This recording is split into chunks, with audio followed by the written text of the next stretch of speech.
Very good evening to everyone. आप सभी का मेरे चैनल पर बहुत बहुत स्वागत है।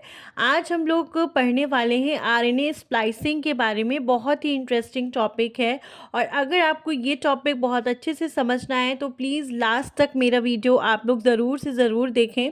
आपको पूरा टॉपिक अच्छे से क्लियर हो जाएगा और ये वीडियो बहुत ही ज़्यादा यूज़फुल है बीएससी वाले स्टूडेंट्स के लिए and class 12th and BSc and MSc also. MSc first sem में ये टॉपिक आपका कंप्लीटली दिया हुआ है। आरएनए स्प्लाइसिंग आपका बहुत बार क्वेश्चन भी पूछा जा चुका है आरएनए स्प्लाइसिंग के बारे में। तो हम लोग स्टार्ट करते हैं। आरएनए स्प्लाइसिंग का मतलब क्या होता है और कौन से हमारे कोडिंग रीजन्स होते हैं और क्या नॉन कोडिंग रीजन्स होते हैं उसमें, और कहाँ पे होता है, यूकैरियोट्स में होता है कि प्रोकैरियोट्स में, कहाँ पे ऑब्जर्व होता है और कैसे कौन कौन सी स्टेप्स होते हैं आरएनए स्प्लाइसिंग में। तो लेट्स स्टार्ट दिस वीडियो। और अगर आप मेरे चैनल पर नए आए हुए हैं तो प्लीज़ मेरे चैनल को सब्सक्राइब करिए और ज़्यादा से ज़्यादा लाइक करिए एंड शेयर करिए। एंड चलिए स्टार्ट करते हैं अपना topic RNA splicing. RNA splicing का मतलब, स्प्लाइस का मतलब क्या होता है कि किसी भी चीज़ को जोड़ना, टू जॉइन। ठीक है, the phenomenon in which the introns are trimmed and exons are joined together. मतलब आरएनए स्प्लाइसिंग में जो आरएनए का स्ट्रैंड होता है तो उसमें क्या होता है, आपका आरएनए का जो स्ट्रैंड होता है उसमें दो रीजन्स होते हैं। जैसे इसमें आप देख सकते हैं एक्सॉन होता है और इंट्रॉन, दो रीजन्स पाए जाते हैं उसमें। तो इस रीजन्स में हम लोग क्या करते हैं, एक्सॉन्स को तो जॉइन करते हैं और जो हमारे इंट्रॉन्स होते हैं उनको हम काट देते हैं, ट्रिम कर देते हैं। इसी प्रोसेस को, ये पूरा प्रोसेस कैसे कंप्लीट होता है, ये प्रोसेस हमें पूरी आरएनए स्प्लाइसिंग पे देखना पड़ता है और इसी प्रोसेस को हम लोग आरएनए स्प्लाइसिंग कहते हैं। ठीक है, और जो ये प्रोसेस होता है वो मेनली ऑब्जर्व्ड होता है यूकैरियोट्स पे। ठीक है, जो कोडिंग रीजन होता है उसको हम एक्सॉन कहते हैं और जो नॉन कोडिंग रीजन होता है उसको हम इंट्रॉन कहते हैं। We require only the coding regions. Exons are join together which synthesize the protein. जब एक्सॉन्स मिलके ज्वाइन हो जाते हैं, तो हम क्यों एक्सॉन्स को ज्वाइन कर रहे हैं, क्योंकि हमें प्रोटीन की सिंथेसिस करनी होती है। आरएनए का काम होता है प्रोटीन की सिंथेसिस में हेल्प करता है। तो हमें ये क्या करना है, हमें प्रोटीन की सिंथेसिस करानी है, तो इसलिए हमें only the coding regions exons को ज्वाइन कराना पड़ता है। तो ये हमारी प्रोसेस पूरी कहलाती है आरएनए स्प्लाइसिंग। ठीक है, अब हम लोग पूरी इसको स्टडी कर लेंगे, चेक कर लेंगे कि कैसे क्या होता है, मैच्योर फॉर्म ऑफ एमआरएनए क्या होता है।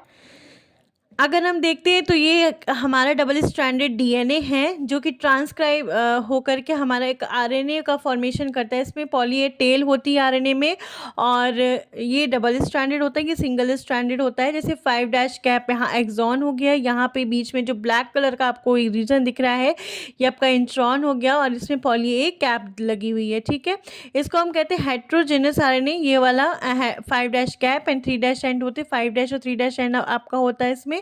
और ये एमआरएनए है, आपका पूरा ये एक मैच्योर फॉर्म ऑफ एमआरएनए दिया हुआ है।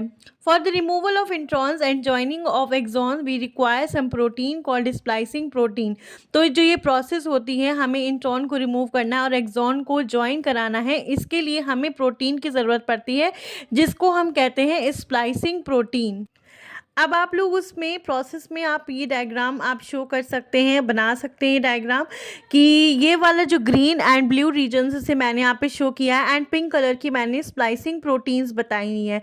जो यहाँ पर एक्सॉन फर्स्ट आपका हो गया, बीच में इंट्रॉन 1 हो गया, then exon 2 and intron 2, then exon 3, इस तरह से पूरा ये पैटर्न चलता है इसमें। ये रीजन 5 डैश हो गया और यहाँ पे आपका 3 डैश आ जाएगा। ठीक है, अब इसमें स्प्लाइसिंग कैसे होगी, splicing protein join at the junction of intron and exon. Intron और एक्सॉन के जंक्शन पर आपकी स्प्लाइसिंग प्रोटीन ज्वाइन होगी। स्प्लाइसिंग प्रोटीन मैंने यहाँ पे पिंक कलर की शो करी हुई है, आप देख सकते हैं ये पिंक कलर की है, ये स्प्लाइसिंग प्रोटीन्स कहलाती हैं। यहाँ पे ज्वाइन करें, बीच में यहाँ पे जंक्शन पे आपके ज्वाइन कर जुड़ जाएंगे आकर स्प्लाइसिंग प्रोटीन। उसके बाद क्या होगा, once they join the junction junction they will carry out splicing. एक बार जंक्शन में ज्वाइन हो जाएगा, एक्सॉन और इंट्रॉन की जंक्शन के बीच में आके जब स्प्लाइसिंग प्रोटीन लग जाएगी तब फिर इसमें स्प्लाइसिंग की प्रोसेस स्टार्ट होगी। After that splicing take place and mature RNA form. इसके बाद स्प्लाइसिंग होगी, इसके बाद हमारा मैच्योर आरएनए का फॉर्मेशन हो जाता है। जैसे 5' कैप है, यहाँ पे 3' पॉली ए टेल होती है, यहाँ पर exon 3, exon 2 and exon 1 mRNA बन गया। MRNA now is exported out from nuclear pore into cytosol. MRNA nuclear pore में रहता है, तो अब जब इसमें एक्सॉन के रीजन हो गया और 3' पॉली ए टेल हो गया, 5' कैप हो गया, तो अब क्या हो जाएगा, अब ये जो एमआरएनए बनता है इस जंक्शन प्रोटीन्स पे लगने के बाद जो एमआरएनए का फॉर्मेशन होता है, तो एमआरएनए क्या करेगा, न्यूक्लियर पोर से निकल के साइटोसॉल में आ जाएगा।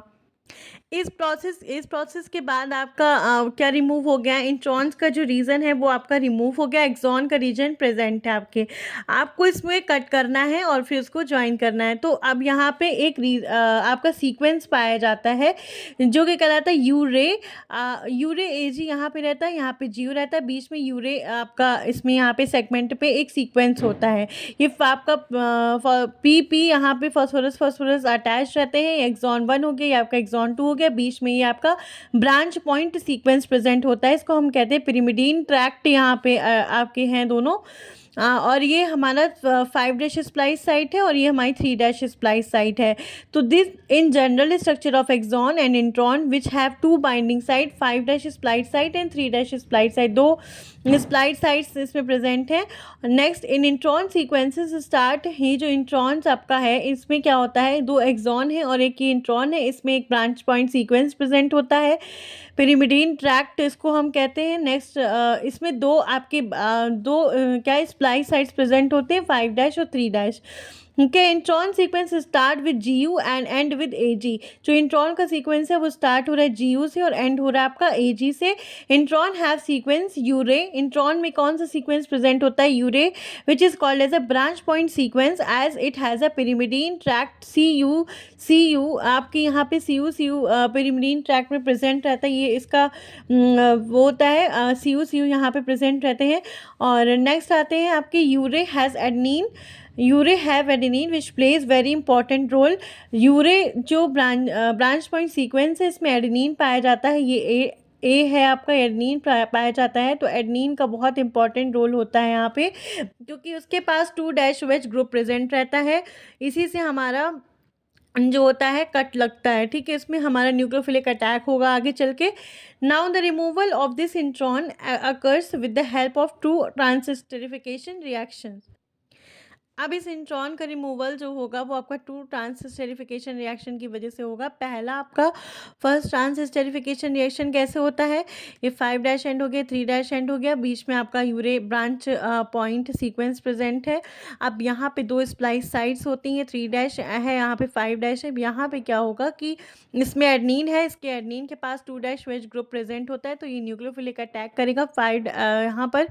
तो क्या होगा, 2' वेज group of adenine nucleophilic attack करता है to the 5' site of the intron. 5' site of intron पे अटैक करेगा and bond between the exon and intron will be lysed, मतलब ब्रेक हो जाएगा। इंट्रॉन और एक्सॉन के बीच में जो बॉन्ड होगा वो फर्स्ट ट्रांसस्टेरिफिकेशन रिएक्शन पे क्या हो जाएगा, ब्रेक हो जाएगा। अब क्या होगा, in return new bond phosphodiester bond is formed. अब जब वो ब्रेक हो जाएगा तो क्या हो जाएगा, ब्रेक हो गया, OH ग्रुप यहाँ पे फ्री हो गया, फिर यहाँ पे क्या बनेगा, फॉस्फोडाइएस्टर बॉन्ड बन जाएगा। There will be 2' OH group with adenine. Adenine के साथ क्या रहेगा, 2' OH ग्रुप रहेगा। 3 वे पॉइंट यहाँ पे रहता है, इसको हम कहते हैं 3 वे पॉइंट। एक्सॉन अलग हो गए, so this is the first transesterification reaction कहलाता है ये। फिर इसके बाद second transesterification reaction second point में आप लोग लिखेंगे। तो सेकेंड ट्रांसस्टेरिफिकेशन रिएक्शन में क्या होता है, 2 एक्सॉन ग्रुप अलग हो गए, एक्सॉन 1 एक्सॉन 2, और यहाँ पे आपका वही सेम क्या रहेगा, आपका बॉन्ड प्रेजेंट रहेगा, फॉस्फोडाइएस्टर बॉन्ड रहेगा, वो आप लोग बना लेंगे। यहाँ पे शो कर सकते हैं आप, न्यूक्लियोफिलिक अटैक हुआ था। फिर इसमें क्या होता है सेकंड में, फिर न्यूक्लियोफिलिक अटैक होगा 3' स्प्लाइस साइट पे। 3' free on exon does a nucleophilic attack on the 3' splice site पे न्यूक्लियोफिलिक अटैक करेगा। After attack bond between the intron and exon will be lysed, और इंट्रॉन और एक्सॉन के बीच में जो बॉन्ड था वो फिर से ब्रेक हो जाएगा। ब्रेक होने के बाद क्या होगा, intron is release released in the form of lariat structure के फॉर्म में ये जो आपका इंट्रॉन है ये रिमूव हो जाएगा और बचेगा क्या, सिर्फ एक्सॉन और एक्सॉन यहाँ पे बचेंगे। Exon 1 and exon 2 are joined by the phosphodiester bond. अभी बीच में फॉस्फोडाइएस्टर बॉन्ड से एक्सॉन 1 और एक्सॉन 2 का जो स्ट्रक्चर है वो बीच में जुड़ जाएगा। तो ये आपका अलग हो गया स्ट्रक्चर इंट्रॉन, और यहाँ पे एक्सॉन एक्सॉन जुड़ गया। इसी को हम लोग कहते हैं आरएनए स्प्लाइसिंग कहलाता है पूरा जो होता है। और ये क्या होता है, थर्मोडायनेमिकली फॉरवर्ड रिएक्शन होता है। इसको आप लिख सकते हैं उसमें अपने नोट्स पे, थर्मोडायनेमिकली फॉरवर्ड रिएक्शन होता है ये।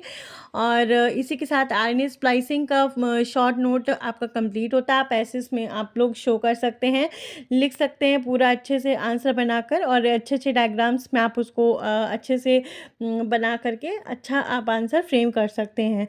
और अगर आपको मेरा वीडियो अच्छा लगता है तो प्लीज़ मेरे चैनल को सब्सक्राइब करिए, ज़्यादा से ज़्यादा वीडियो को शेयर करिए। And thank you so much for watching my video.